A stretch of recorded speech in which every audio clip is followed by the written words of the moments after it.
really well-filled ones in the last session. But I'm glad you took the time to be with us.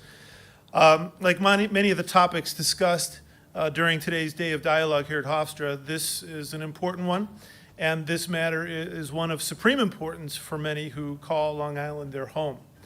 Policing and reform to address racial bias in policing and disproportionate policing of people of color. The systemic racism manifests in a number of ways, and power is involved in all of them. And when people stop expressing racist attitudes, that doesn't mean the attitudes are no longer there. It doesn't mean that the system explicitly built years ago to privilege some automatically goes away. And those living on Long Island are likely aware of the 2019 Newsday story titled Long Island Divided, an important piece of investigative journalism that, despite laws banning the practice, found real estate agents steering people of color looking to buy homes to different communities than their white counterparts, in clear violations of fair housing laws meant to counter legal practices from years back that not only allowed but required, for instance, Levittown developers to exclude people of color. But what if the people entrusted and empowered to enforce the laws are the very people in question?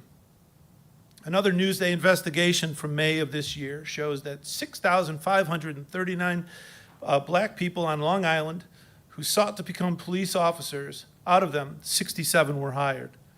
But it's not just in hiring. Jennifer McClegan, who is black, in an NBC News report drew attention to police inaction to the regular harassment she experienced from neighbors after she moved into her Valley Stream home. Julius Pierce, who claimed to deal with years of racist insults from peers as a black police officer in Freeport. Various other reports are easily accessed online through credible news sources. In the wake of the murder of George Floyd at the hands of a Minneapolis police officer, renewed attention was drawn around the country to racial and ethnic bias and prejudice in policing. And in August of last year, Governor Cuomo issued his Executive Order 203, which mandated that policing jurisdictions around the state of New York develop plans to reform and reinvent policing such that, among other things, these jurisdictions, quote, address any racial bias and disproportionate policing of communities of color. The process by which the plans were developed and the plans that were ultimately developed by Nassau and Suffolk counties have drawn much criticism. And it's what brings us here today for this talk titled Police Reform on Long Island, the History and Future of Policing on Long Island. My name is Phil Dalton. I'm the director of Hofstra's Center for Civic Engagement. I'm also a professor of Rhetoric and Public Advocacy, and it gives me great pleasure to introduce this panel's speakers. We have with us today Dr. Charlton McIlwain, Vice Provost for Faculty Engagement and Development at NYU, and a Professor of Media, Culture, and Communication at NYU's Steinhardt School. His most recent publication is a book with Oxford University Press titled Black Software, The Internet and Racial Justice from the Afronet to Black Lives Matter. And he will discuss the history of race and policing in the United States.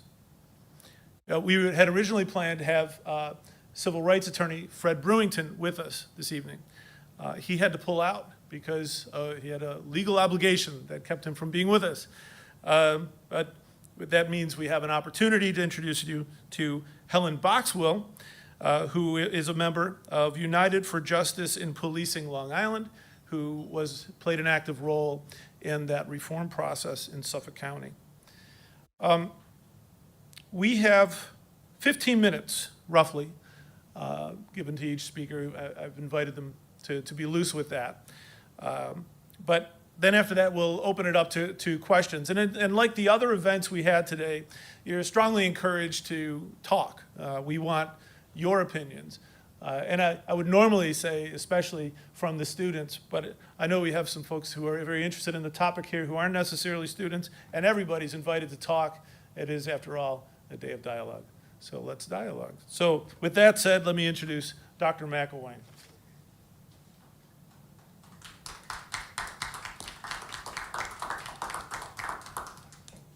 Thank you. Thank you for the introduction. Thank you for the applause. What I want to do today, I'm trying to think about how much background to give you and how much time I have, so I won't give you much background because I'll eat up too much of my time. I'm a historian of technology. And as Dr. Dalton said, I've spent the last about 6 or 7 years researching and ultimately writing the book Black Software. That is a book that, at least to me, tells a story, and it's a story about how we got where we are today on sort of two fronts. Number one, when we think about the advent of the internet as a signature piece of technology that shapes pretty much every aspect of everyday life for us today, a kind of counter history, alternative history about that particular technological invention, one that is quite different than what is represented in the existing literature, both popular and academic, about the invention of the internet.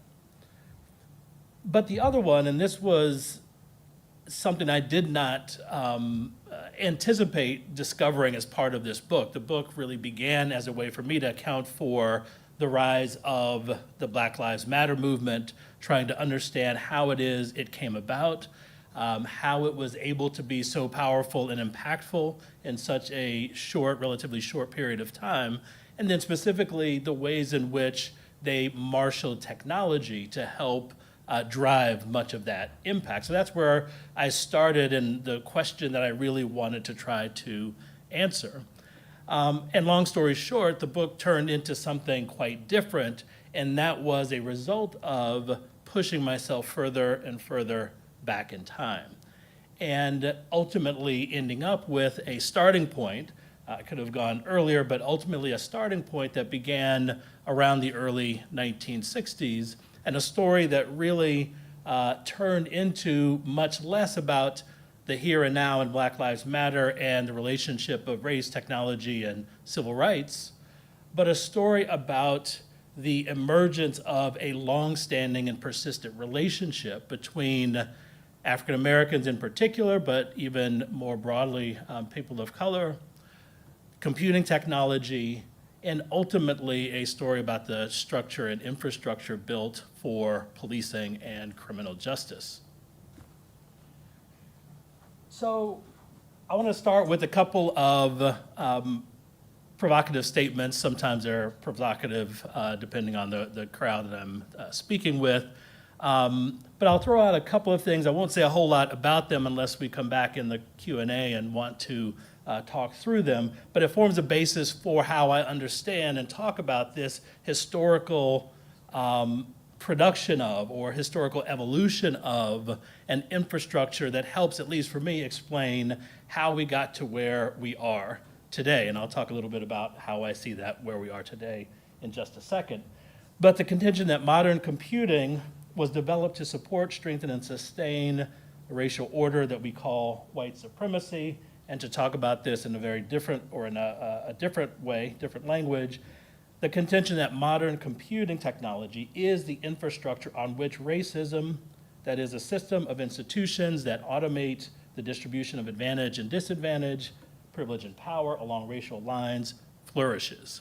So the idea and my argument ultimately is that the rise in computing technology, particularly in the 1960s, shaped the way in which power and privilege, and what we would call as shorthand racism, how it helped to both define, structure, and ensure the persistence of racism from that moment up through our present. And the primary example of that that I focus on is about a story about criminal justice.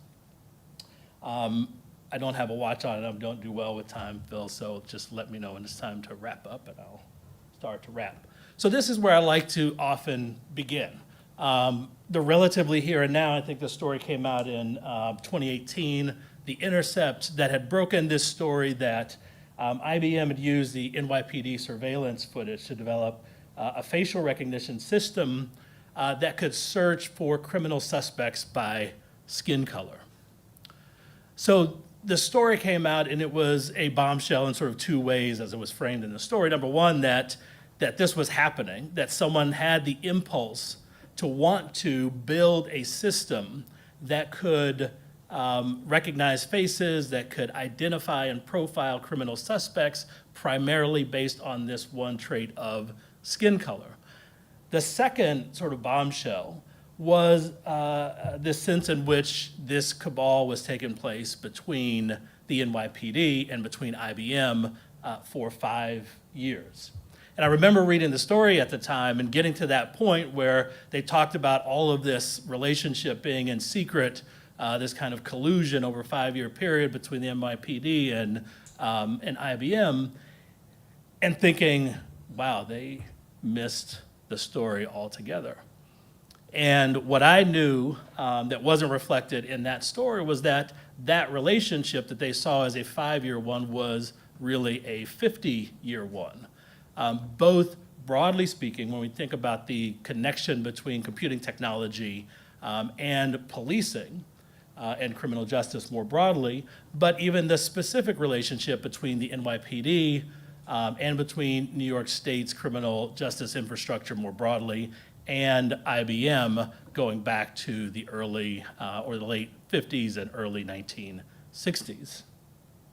So this is where we're at, and I think this story, at least for me, represents all that is wrong about our system of policing today in terms of the motivations, the disparate impacts on communities of color, the ways in which we profile in a broad number of different ways, and over-police certain communities and the detriment that that has both on individuals and whole communities that suffer from the impact of these technologies. And more important, or I should say less important, is the technological impact itself, but the ways in which the technology helps to drive a particular way of thinking about policing, the value of policing, the way policing should be done. And that definition about the ways policing have been done has largely been shaped by this intersection of technology and computing technology. So that's the story I want to briefly run through today and kind of give you a sense of what this story is, how it developed, how we got from a point in about the mid-60s, where I'll start, up to our present. And I talk about this in sort of a I think this is 7-stage development of what I called the 7 dimensions of techno-racial infrastructures. That is, what was the process of building from a point in time in which policing and technology, computing technology, were disconnected to the point where they come into contact with each other and then ultimately over a period of time produce and set in motion an infrastructure that guides, defines, shepherds the way we think about and go through the practices of policing. So beginning with the problem, then the institutionalization of that problem, the translation of that problem into a technological solution, the application then of that technological solution in particular ways, its scaling, an increase in terms of scope of use, and then its repeated reapplication, followed by ultimately its ubiquity, this sense in which the technology and the practices that it helps to make pervasive are indeed all around us to the degree that we no longer really even question them. So let's start quickly with the problem. And again, we're starting now here with around 1964. And I always like to start with this particular quote by the head of IBM at the time, who used this statement to define the mission of IBM, the corporate mission of this company, which was a mission to solve problems. And so fundamentally for Tom Watson Jr., computers were not only thinking machines, but they were problem-solving machines. And IBM was an interesting company. If we took IBM from about 1960 to 1970, and we might even say it's pretty much the same today, but we might think about them as a technology company on the one hand, particularly in the 1960s, where they are the industry leader in what is the new computing revolution. But they were much more a marketing company. And so this is what IBM would do in terms of selling its products, its technologies, and so forth. It wouldn't sort of say, hey, we built a computer or this system and then go find users for it, or put it in a store or a market or what have you and say, come buy this. They would go to, let's say, the head of the FBI or a member of Congress or a banker or any industry head and say, what problems do you have? What are you trying to solve? What kind of things are challenging for you, for your customers? And then let us build a custom solution for that has its roots in the computing technology of the day. And that's how they built the market for their services. You tell me the problem, we build a solution. So all of this begins to hinge on the definition, the framing of what that problem is. Of course, in 1965, the nation's most prominent problem was reflected in some of these images here, which is an image of the Watts riots or Watts revolt or rebellion in 1965. As we go from 1965, 66, 67, these images, of course, become replete across the United States, in every major city across the United States and many others. African Americans in particular, other people of color fighting for their rights in varying ways out on the streets and the halls of Congress. But this was, for many folks, both citizens and members of government, the nation's most pressing problem.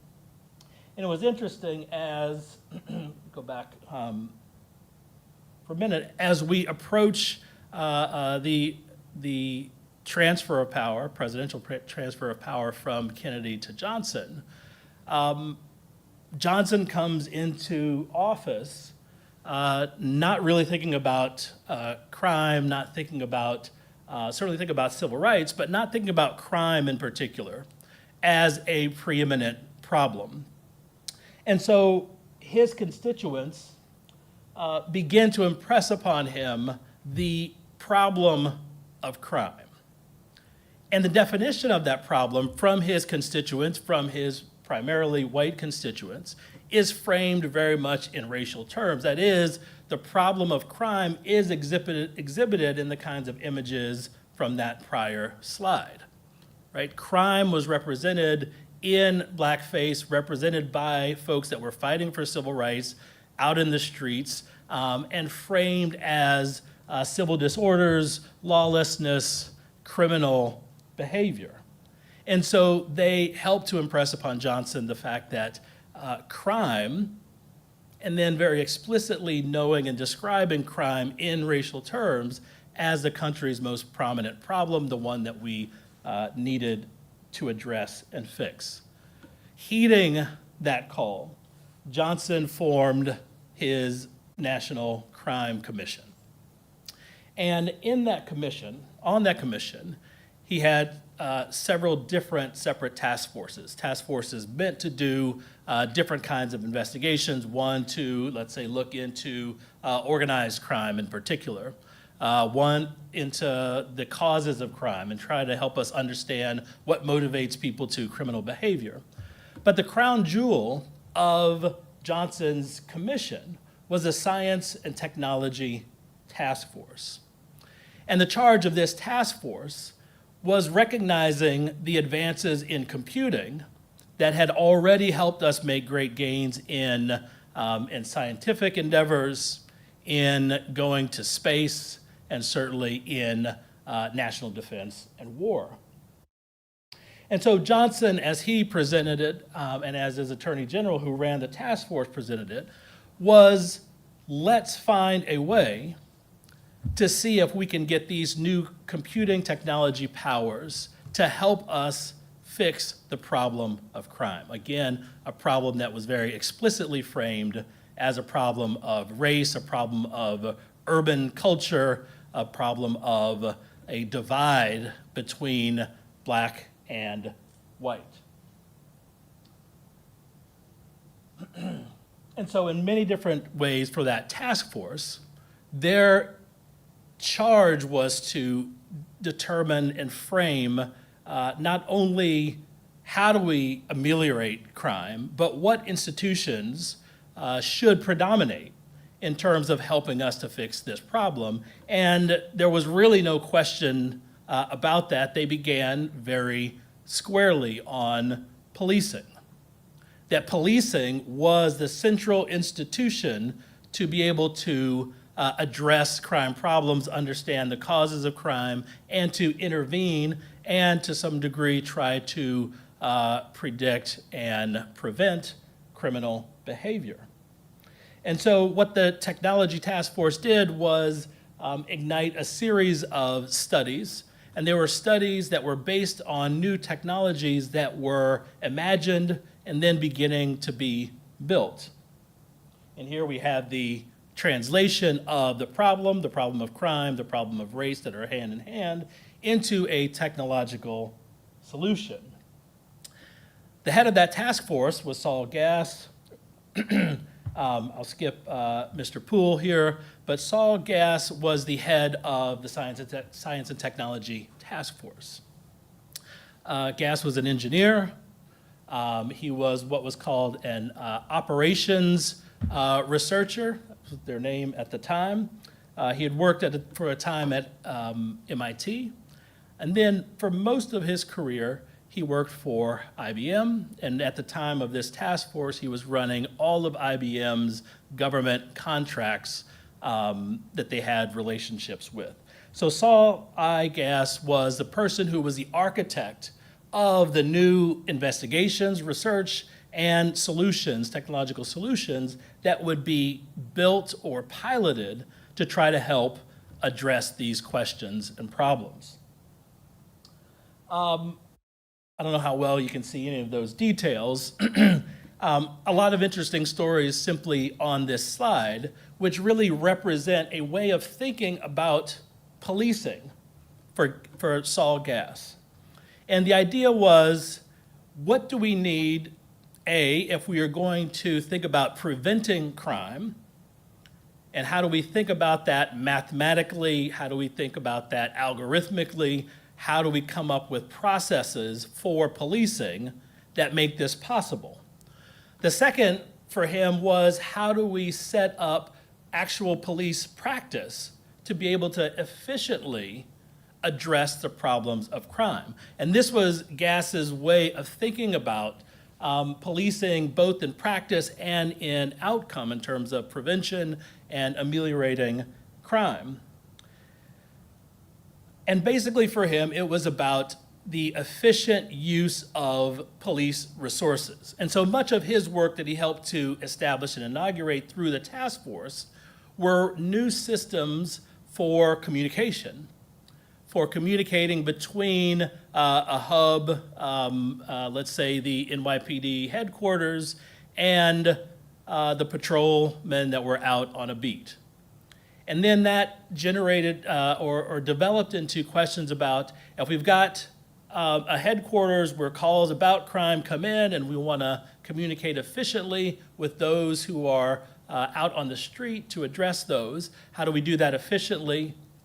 How do we build the, at the time, manpower necessary to do this and to do this efficiently?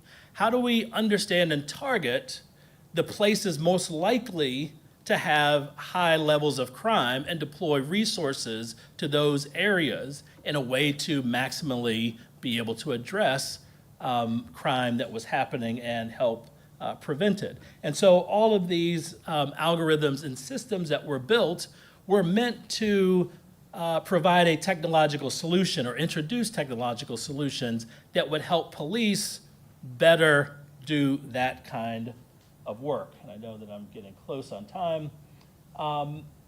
So I'll get to the application phase. So all of this comes out in a demonstrable way in the first, what we might say is the biggest form of technology, which was Alert 2. Alert 2 was a database system. It debuted in Kansas City in 1968, I believe. You can see by the image on the right some of what this was. So it was in some ways a static database that collected criminal justice information. So information about criminal behavior, about criminal perpetrators, people that were arrested, the crimes they were arrested for, a whole range of imaginable details about that particular set of acts, both in the police, but also stretching into the courts, so on and so forth. The system was also a connected and networked system. So even though it was part of the Kansas City police force and in Kansas City, Missouri, it was networked with neighboring police stations throughout the state. And most importantly, it was connected to the National Criminal Justice Database run by and for the FBI. And so this builds then a pool of data, a system of collecting data that is accessible across the country in networked ways. And you can see then the types of data that they begin to collect. And so the point I want to quickly make here is this system begins as a kind of a mere tool for helping to do routine police work, right? We're just helping people get good information and ways of storing information about crime, criminals, etc.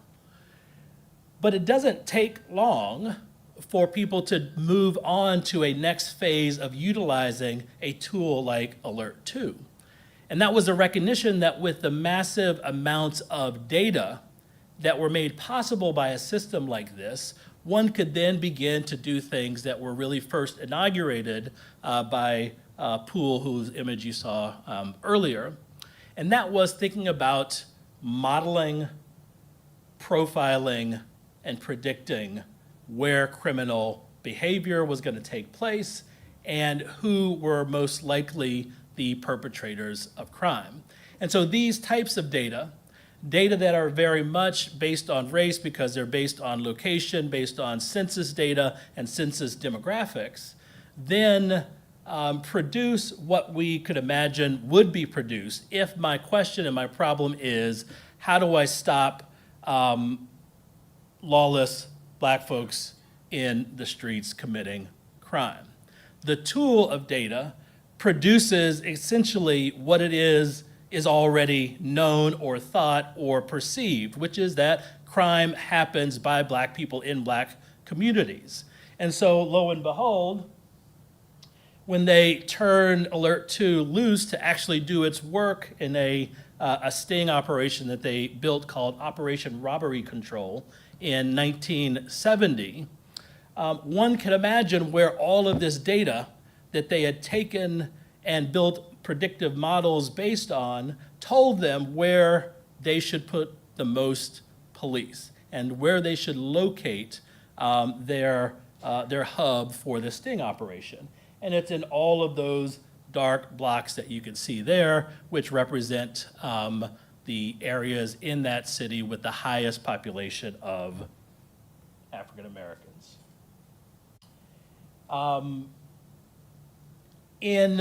Or at least by the 1973, the first time that we have an account of these kinds of systems, which came to be known as criminal justice information systems.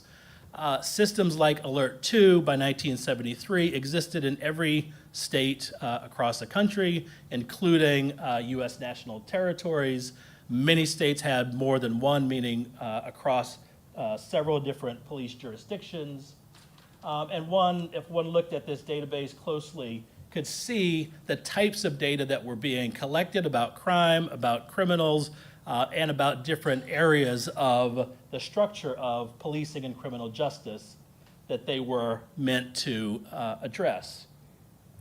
Fast forward, this process and these systems get rebuilt over and over, and much of the impetus for that comes from the place where this all began, which was Johnson's task force, which, among many other things, created a massive funding apparatus and agency to fund law enforcement activities, and particularly law enforcement activities that put computing technology at the helm. And so when we get to the drug war of the 1980s, when we get to the crack epidemic through the 80s and the 90s, when we look at the policing that really highlights the injustices around policing and disparate impacts on communities of color, all of those have its roots in where that story begins. And certainly, if we come up to present day, where we see the story that we began with about the facial recognition, along with other stories about policing and technology, all of these, in a much more detailed and straight-lined way, have their direct connection where that story begins in the early and mid-1960s. So I will close with that and look forward to your questions later. Thank you. I introduce you, Helen Boxwell.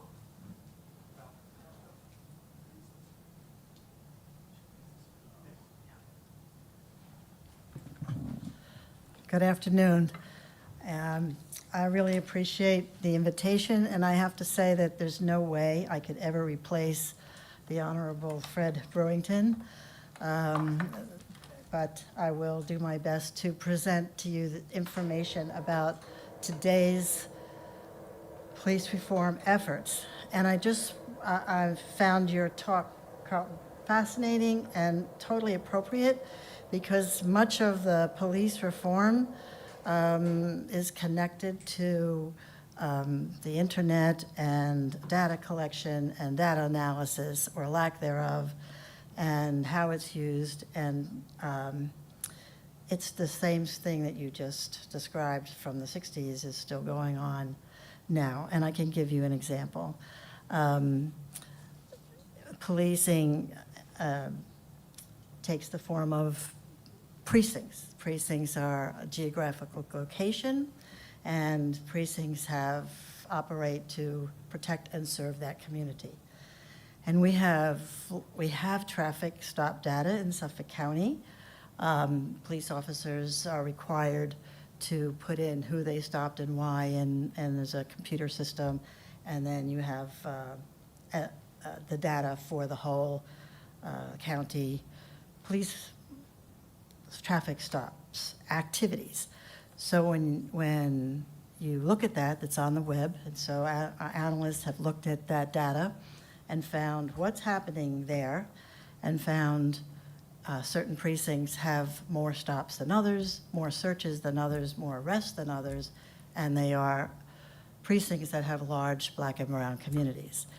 In my community, which is in Huntington, New York, if you know Huntington, and the precinct is broader than just Huntington, but we have $1 million homes on the water, and we have families that are struggling economically, and we have some areas that have large Black and brown communities, and we have areas with almost no Black and brown communities. And so it's very diverse. But when we break down the statistics and you see where are the officers going to do traffic stops and look for drugs and searches, it is always in certain areas of the Black and brown community. And we met with the precinct inspector and asked about that and showed the data. And he said, well, that's where all the calls come from. And if you're going to look for drugs, where do you go? You go to Huntington Station. You don't go to Northport. And that's just the way it is.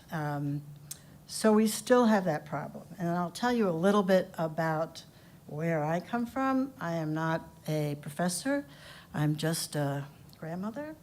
But I've been a principal and a school district administrator, and my family is biracial. And I got into police reform in the 90s when my sons were starting to be teens, and then stopped by the police at gunpoint after walking to the store. And all the things you hear on TV happened to them.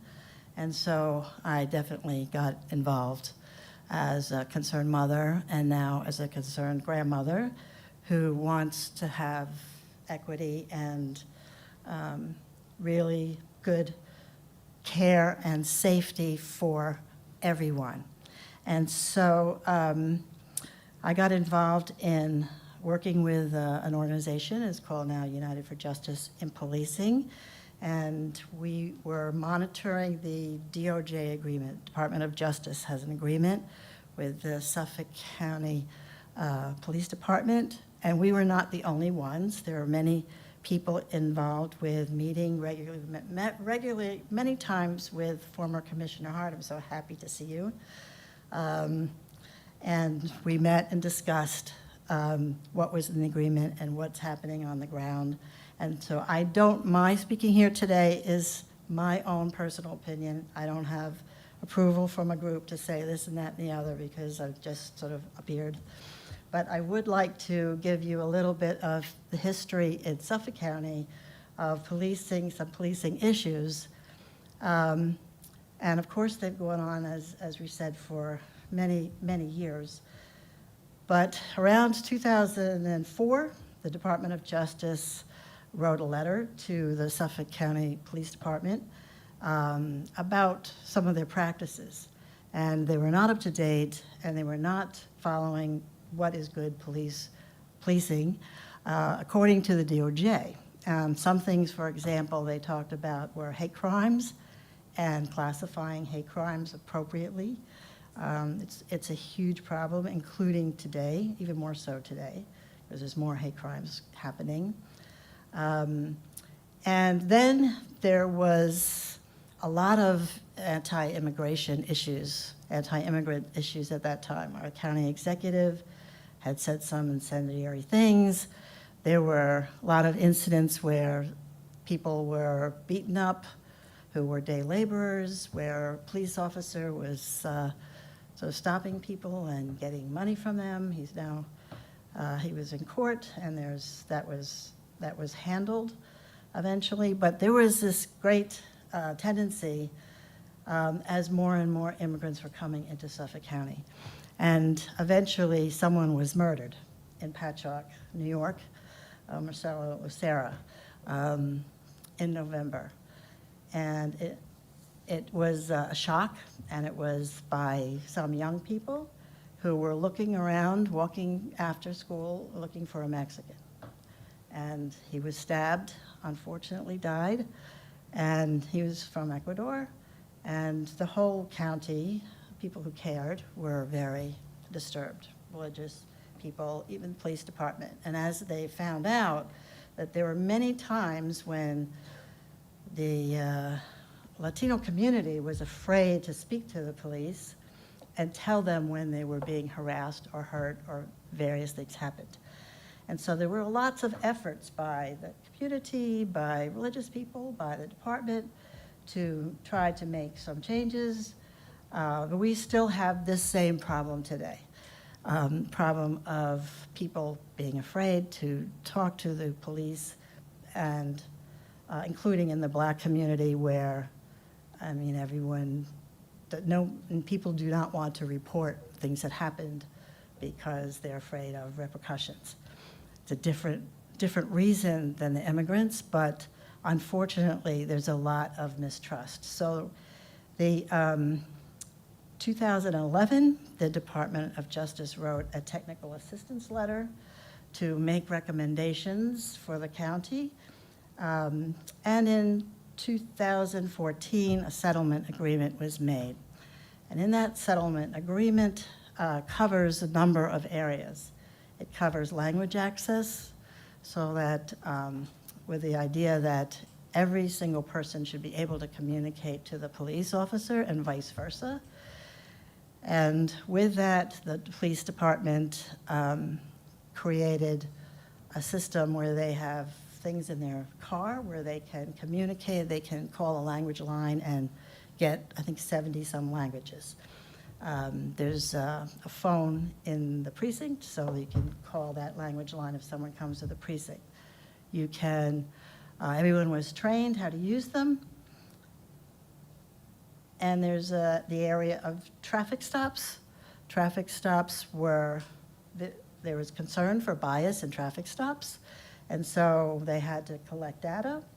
They had to do some training, and created a implicit bias training that maybe half of or 2/3 of the officers have gone through. It's a one-day training. I went through it just to see it.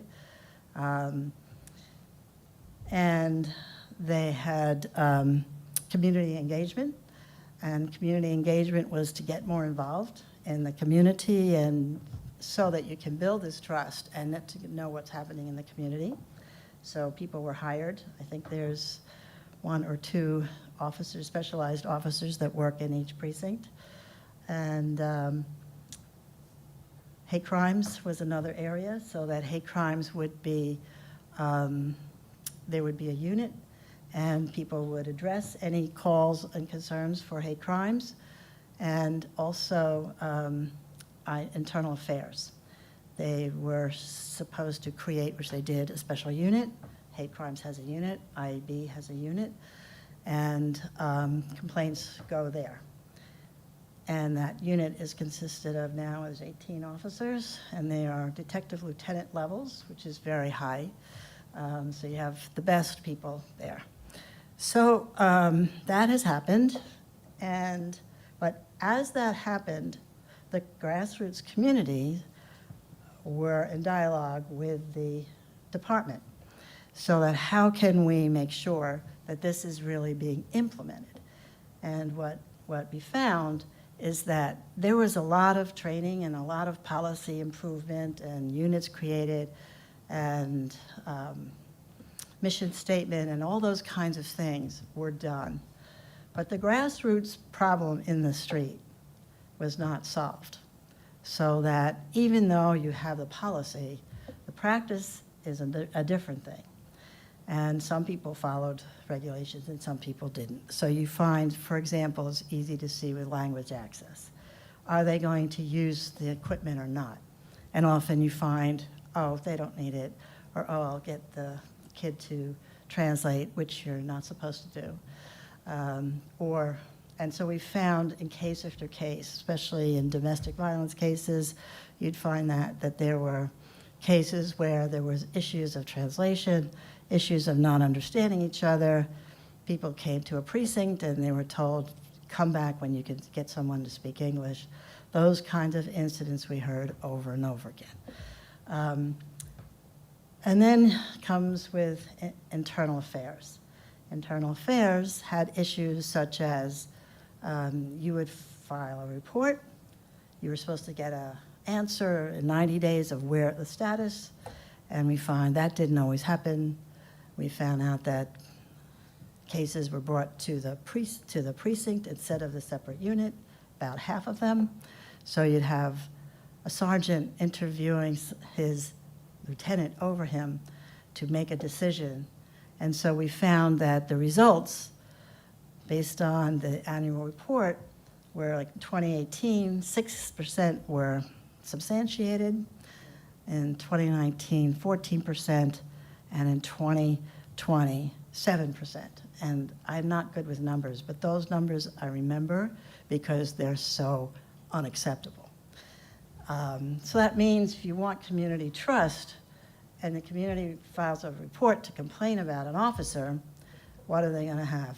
Almost hardly ever do they get a response that's acceptable. And there's lots of reasons that I don't need to go into the mechanism of how that works. But so there were many issues when the governor made his executive order. And we as a community were very happy because this order was very detailed, very inspiring, and it really created a mechanism for everyone in the state, because the problem is not Suffolk County. Suffolk County is like every other county, really. It's not unique. And they do, I have to give them a lot of credit for trying. But this mandate was saying that every single department had to relook at what was going on. They had to create the community engagement, and with the community, they had to create a new way of transforming policing and submit a proposal by April last year. And it was pretty much, I think it was made in September, so it didn't give a whole lot of time or maybe it was made July. It didn't give a whole lot of time. Sounds like a lot, but it takes time even to get a committee together. So in some cases, like in Suffolk County, what they did is they created a task force, and it needed community input to add to the task force, but it was, they broadened their task force. We advocates were not invited, just mentioning that, but there were plenty of other people that were. And they also had listening sessions that were on Zoom. They had 8, 1 for each precinct, and the East End as well, but anyone could come on. And those listening sessions were 3 or 4 hours with 80 or 90 people, everyone testifying for 3 minutes. It was long, very powerful. And of course, a Zoom meeting immediately eliminates certain people in the community. People didn't know certain, communities do not have all the technology, aren't comfortable with it, don't have computers. I mean, I have 4 computers in my house, but that's my house. It's not like every other house. So it was very great opportunity, but we realized that we didn't hear from everyone. But they did hear from a lot of people. It's all on the internet. You can see it.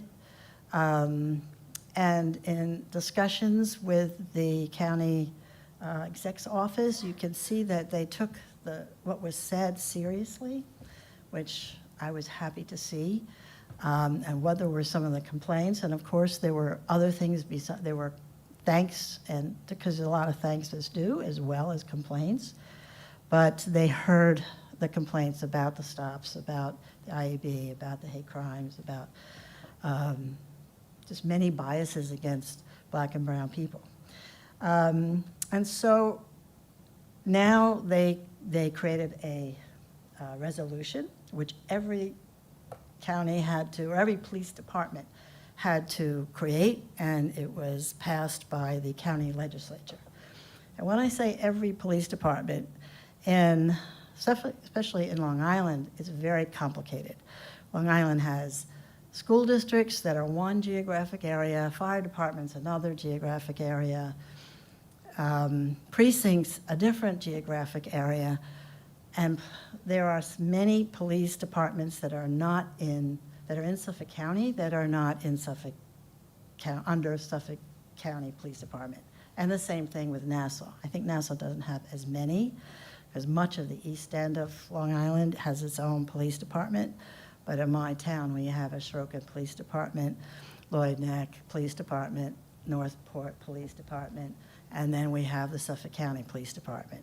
So it makes it very confusing. If something happened with a rabbi in Northport, and he went to Northport Village with his students to do a special religious ceremony, and he was verbally attacked, saying, why don't you, attacking him for not accepting the Savior, and scared the children, scared him, and who is he going to call? Northport? Is he going to call Suffolk Community? And it was all resolved. But it makes it very complicated to have efficient communication, efficient procedures, and one of the things they're working on is technology to unite them. But the technology, well, it's another story. Let me just keep going. So we had the task force, and we had a decision in Nassau County.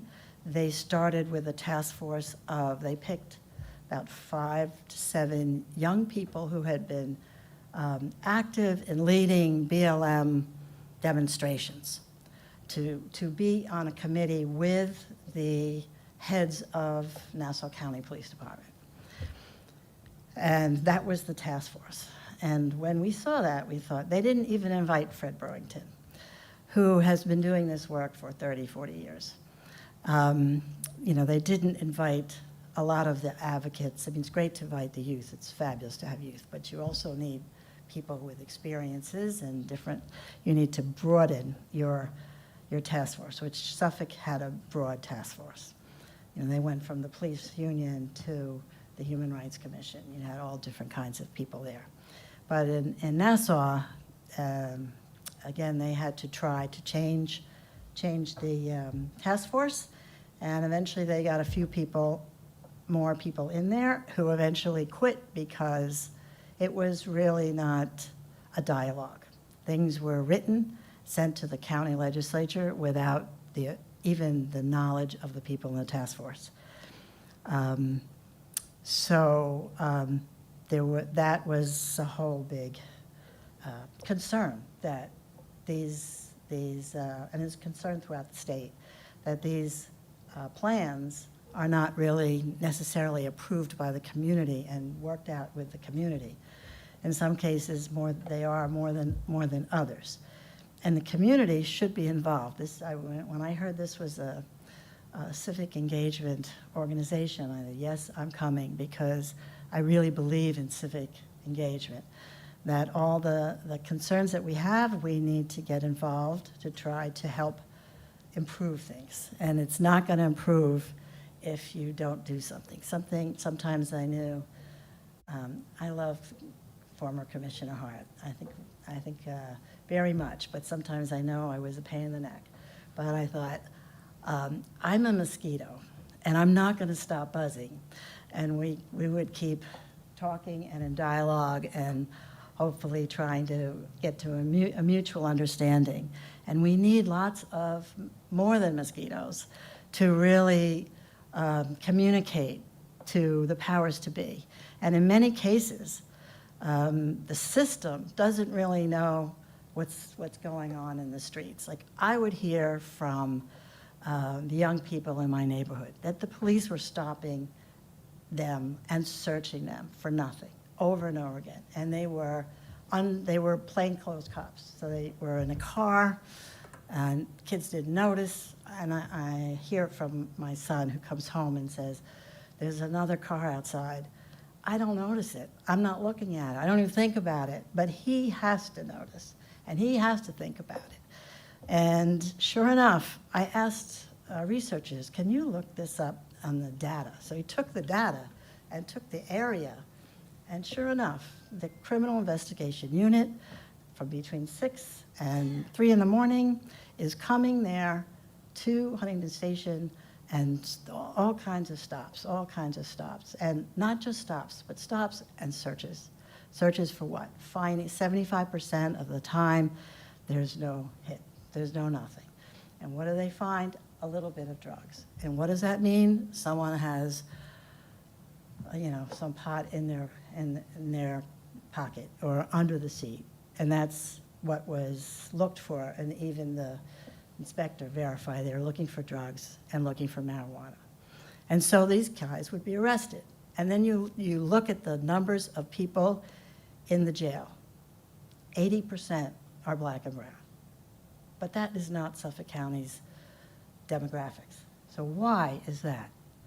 Because and one reason is they're stopping all these guys and making up things. And so that was a big concern in our negotiation with this future new plan.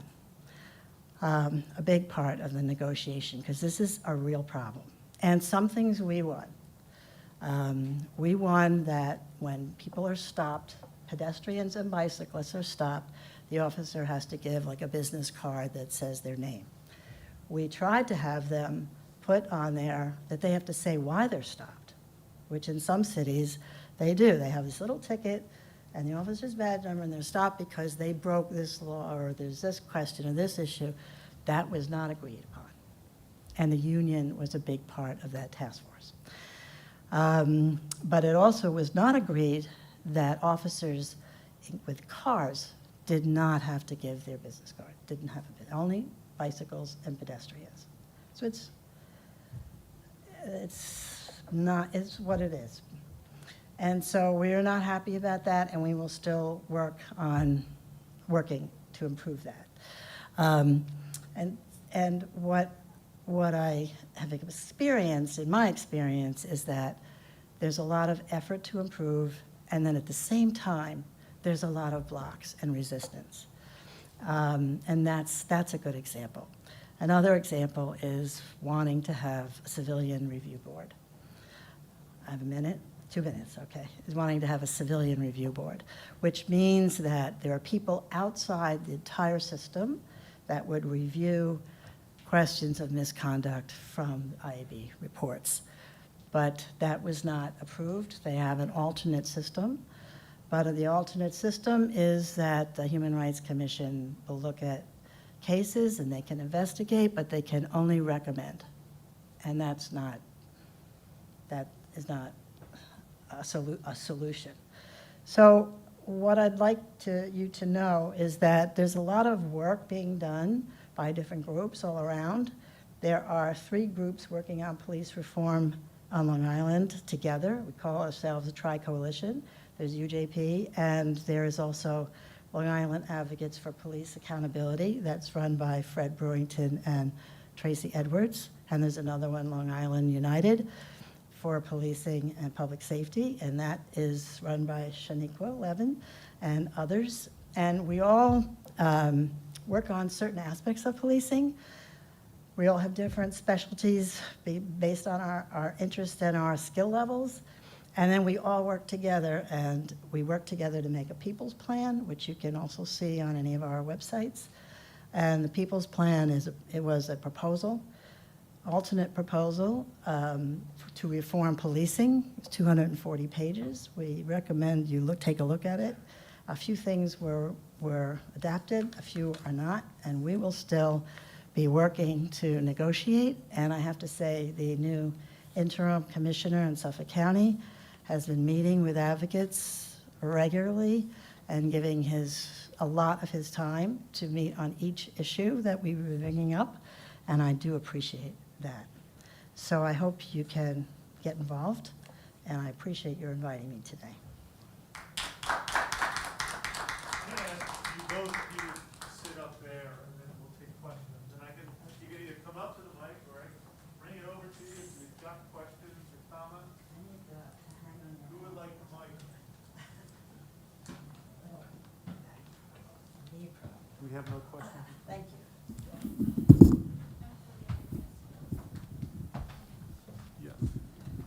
This question is for Helen.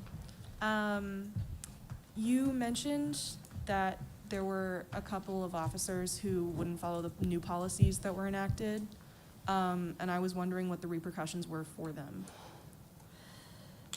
That's one of the issues that we struggle with, and there's a process of if someone does something and is unprofessional or biased, or you think they're unfairly treated, you can fill out a form. The repercussions are, we don't really get to know what the disciplinary decisions are made. The complainant only knows. But many, many, many times, there is no repercussions. Thank you.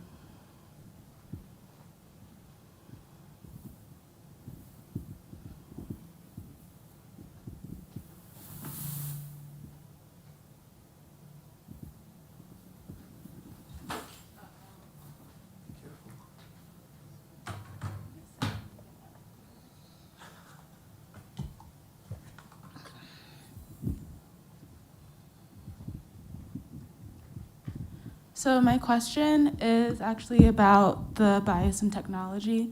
My concentration of study is bioethics, and it's really interesting to me.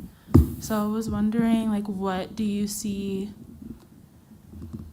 as far as regulation for this type of technology? Because I don't really see that much being done from an ethics standpoint, I guess, to regulate to what extent biometrics can be gathered. Do you think that will be a field in the future or the near future? Or do you think it'll get out of control first? That's a great question. I think it's already out of control. I think that's really the issue. I think the problem with regulatory control, particularly around technology, is that often regulators, policymakers are way behind in terms of the industry, the technology that's being produced, how it's being produced, and what their repercussions are. And so I think that's what we see if we just take, for example, facial recognition, which is a technology that continues to flourish irrespective of what we've started to learn and know over the last few years, which is about the tremendous biases that are a part of it, that are biases with the technology itself in terms of the kinds of faces it can recognize, its misrecognition of faces, its misrecognition or misassociation of people with groups, et cetera. So you have that part that are problems reflected in the technology itself. But then you also have the biases about where those technologies are situated. If we go, I don't know about the location we were in so much, but if we go to New York City where I am, right, you can go and walk around and count cameras, right, in a particular location. And one will see disparate numbers of those cameras, and those cameras often are used to feed varying forms of facial recognition or other types of technologies. And so the placement of them encounter bias. And so my point is then, number one, we've already built an infrastructure that is so tied to these new technologies, so it's hard to say stop. And it's hard for folks in positions of power, policymakers, again, regulators, et cetera, to go through a process and understand the types of things necessary to say we should do something significantly different. I was talking this morning. I bought a new home, and we had some security, an alarm put in. And the person putting in our alarm system says, "Do you want? You should really get a Ring system." I don't know if you know what that is. A Ring doorbell. And I said, "No, I don't want Ring," because the problem with the Ring is it captures people and video of who comes to your door. It also captures what's happening in a very wide swath across your neighborhood and the vision of that particular apparatus.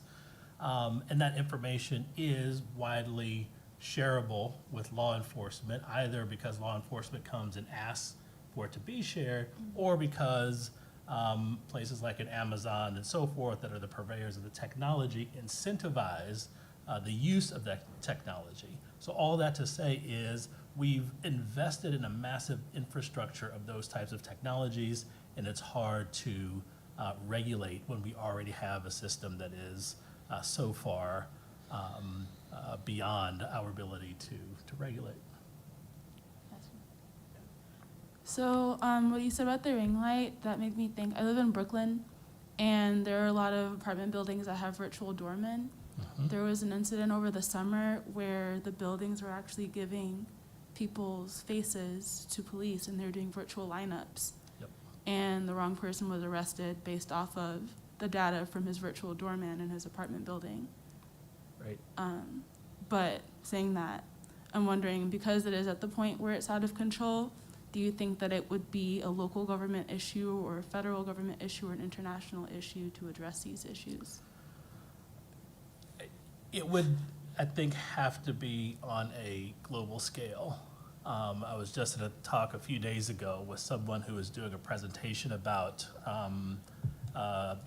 policing in Israel. And one of the things that she brought up is that if you look, if you go to a mall and you look at the different technologies, the cameras, the data systems, et cetera, that are in place to help police the comings and goings in that particular space,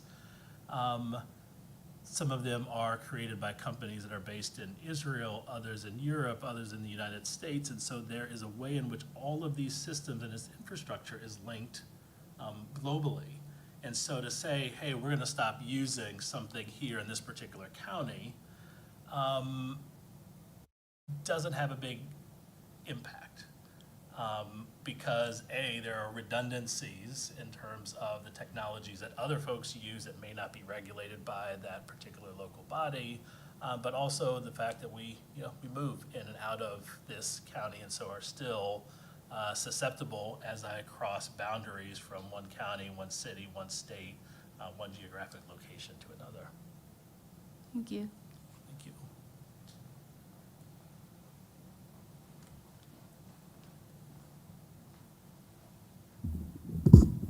Well, I have a question. And after this question, if anyone else has a question, let me know, I'll bring you the mic. But I'm curious about this, Helen. If you have an outside body that provides oversight to police, if you accomplish that in Suffolk County, and let's say I have a problem with a certain police officer, I file a complaint against them, and I can link my report with their name and track that, can't I mount an offensive against someone I don't like in the police department by having myself and my friends file complaints against that officer? Well, that's why you have to have an investigation. And that's why you have detective lieutenants in the IB unit to investigate the complaints. Because some of them, at the end, what they decide, if they give you an annual report of substantiated, unsubstantiated, founded, and exonerated. So some of those cases are the officer who's accused is exonerated. Some, it's unfounded. And some they couldn't prove one way or the other. Because it does have to, of course, you are going to have some people who just, use the system or just want to play games or don't like one person, and you're right. You have to investigate to find. And that's why you would need, a CRB should have money behind it, should have investigators and people who can really study it. It's not just a secretary is going to decide you're guilty or not. It has to have a whole system involved. We were asking also for an inspector general who would be looking at corruption and looking at all the data from the county and including the police department, and be an outside sort of person to look at all the things that are going on to see, because sometimes you're so involved in it you don't even notice. And we didn't get that either. We tried, one of the county legislatures tried to pass a law for a very sort of mild inspector general. That didn't even pass. But you're right, you need to investigate it. Yes.